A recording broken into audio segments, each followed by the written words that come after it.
Informação científica enviada por The Elderman. Cientistas americanos acabam de descobrir que a leptospirose é um vírus transmitido pela urina do mouse. Bonitinho, né? Leptospirose, em vez de leptospirose. É muito bom, isso é muito bom. Eu garanto que é do mouse, que é aquele do... Acho que eu vou embora porque eu não tenho nada. Ela é ortoptista. Vou conversar com Marisa Loos Pfeiffer. Venha pra cá.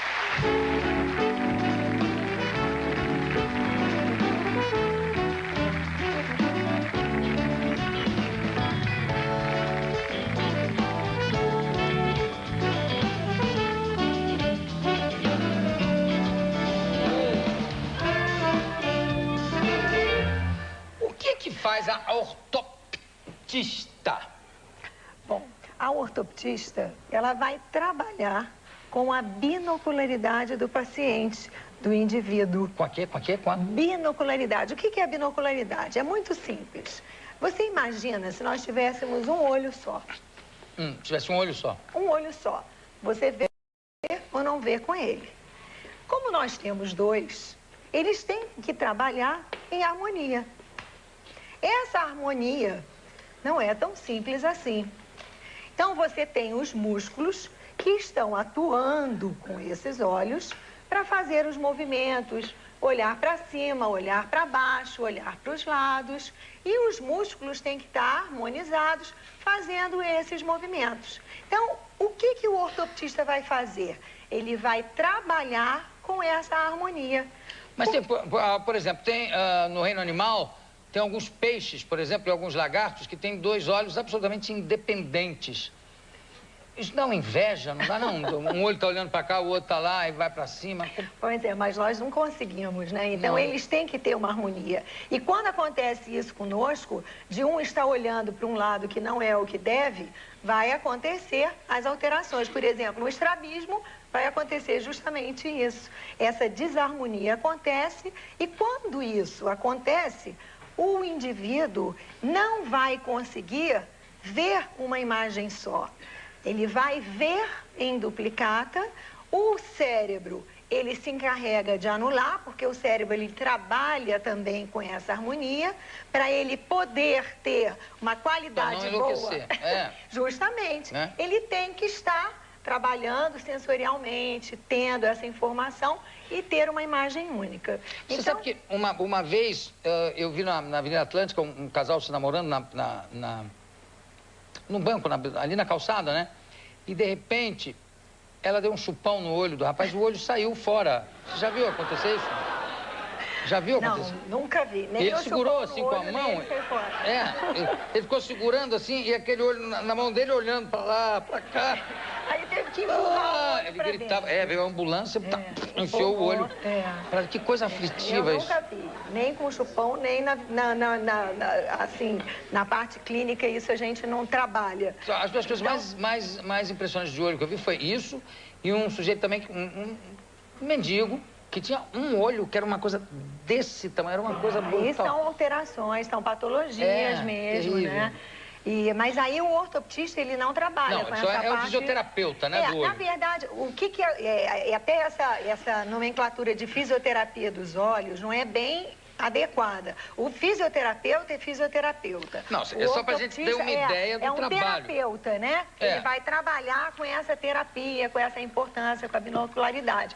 E nós trabalhamos, assim, com uma enormidade de situações. Então, nós trabalhamos com a criança, o desenvolvimento do aparelho visual, ele vai do nascimento até 8, 9 anos, 10 anos. Então, é importante que esse desenvolvimento aconteça de uma forma harmônica. Claro. Então, quando acontece essa desarmonia, a criança começa a ter algumas alterações na escola, Então, é uma criança que fala, ele não gosta de ler.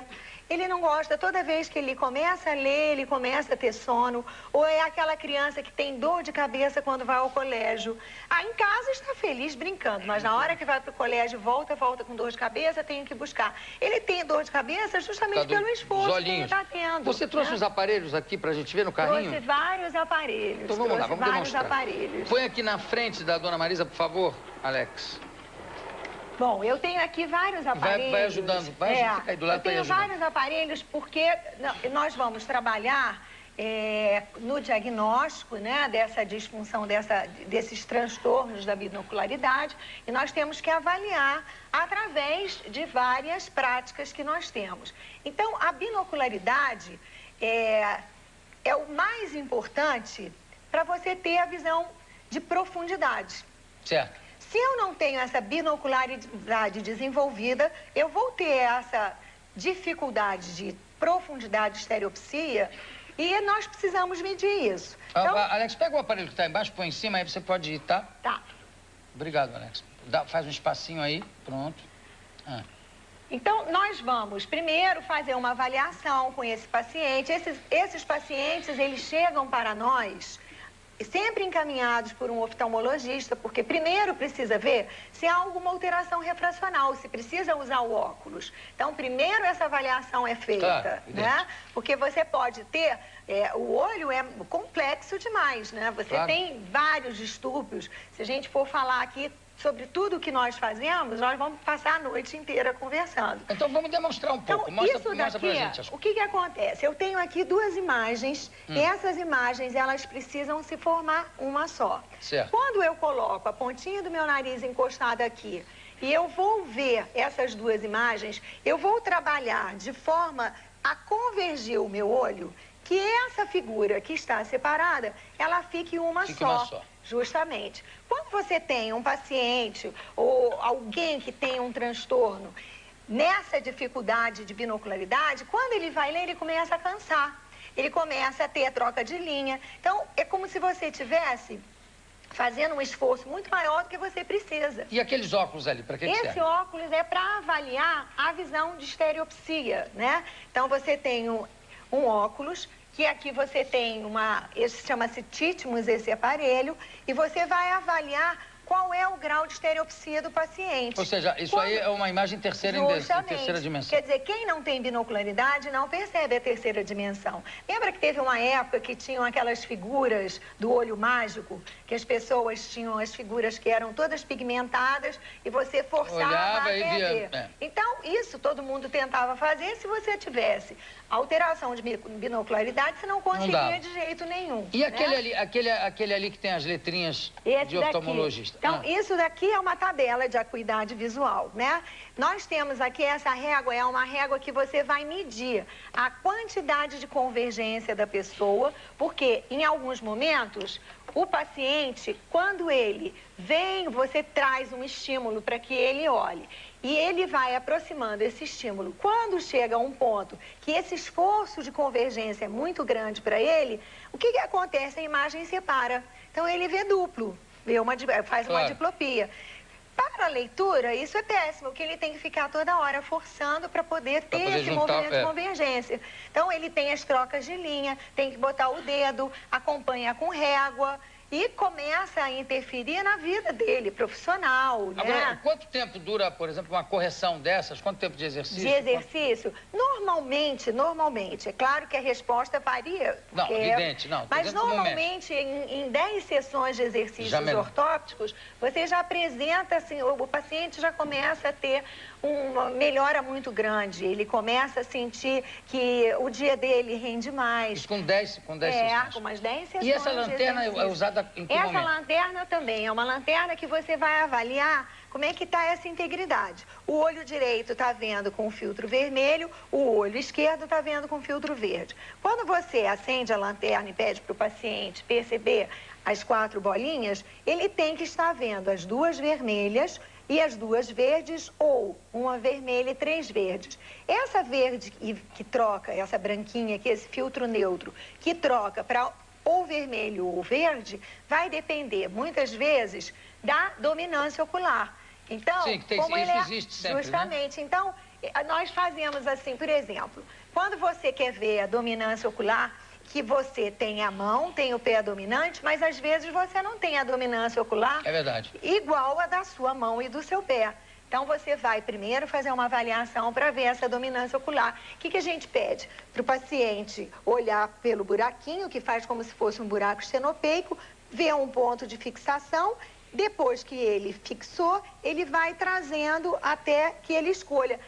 Ele vai buscar aonde é que ele o olho qual é o dominante. dominante. Agora, geralmente, quer dizer, quando eu faço assim, em vez de ir lá, eu fecho Mas já fez a dominância, porque na hora que fez isso, na hora que fechou, quando você oclui, nunca oclui o olho dominante. É, sempre aquele que está por fora. É o seu olho dominante. Mas normalmente a gente faz isso, pede que ele faça. Olha aqui através do buraquinho, tenta ver. Ou o buraco de fechadura da porta, né, que vai ver. Qual é o seu olho dominante, Marisa? O meu olho dominante, eu tenho uma coisa que é justamente...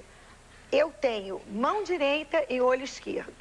Então, dentro dessa concepção, a lateralidade, o psicomotricista, fono, trabalha muito dentro do trabalho do ortoptista. Nós trabalhamos muito próximos, né? Porque às vezes é aquela criança que tem dificuldade, você fala, entra para a direita, qual que é a minha direita? Né? A dificuldade de definir qual é a direita, qual é a esquerda. Então, eu tenho uma alternância. Às vezes eu escolho o direito e às vezes eu vou para o olho esquerdo. Deixa eu te contar uma historinha. Eu tinha um tio Otelo, tio muito querido meu, que quando era menino, ele, na Paraíba, ele era da Paraíba, isso no início do século passado, tá? Devia ser 1920, sei lá, por aí.